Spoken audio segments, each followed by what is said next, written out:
اسلامي امارات خوست او پکتیکا کې زلزله ځپلو ته 2000 کورونه جوړوي. په سلامونو مهرکلی کوم زموږ یوټیوب چینل ته پخیر راغلی. که غواړئ په بشپړه توګه معلومات ترلاسه کړئ نو ویډیو راسره تر پایه وګورئ. د افغانستان لپاره د ملګرو ملتونو دفتر یونما د خوست او پکتیکا ولایتونو زلزله ځپلو لپاره 2000 کورونه د بیا جوړولو ژمنه وکړه.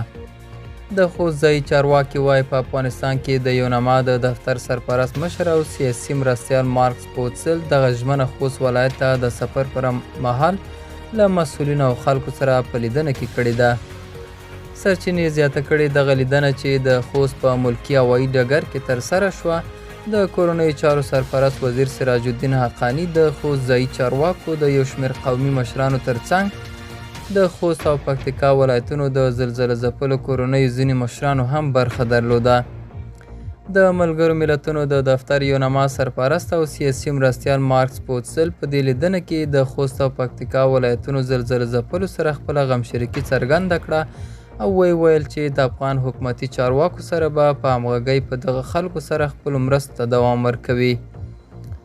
هغه زیاته کړه چې یونما په ټوله کې ملګري ملتونه په افغانستان کې یوه مهمه دنده اړمنو خلکو ته د بشري مرستو رسول دي او دوی به تر خپله وسه په دې برخه کې خپلو کارونو ته دوام ورکوي.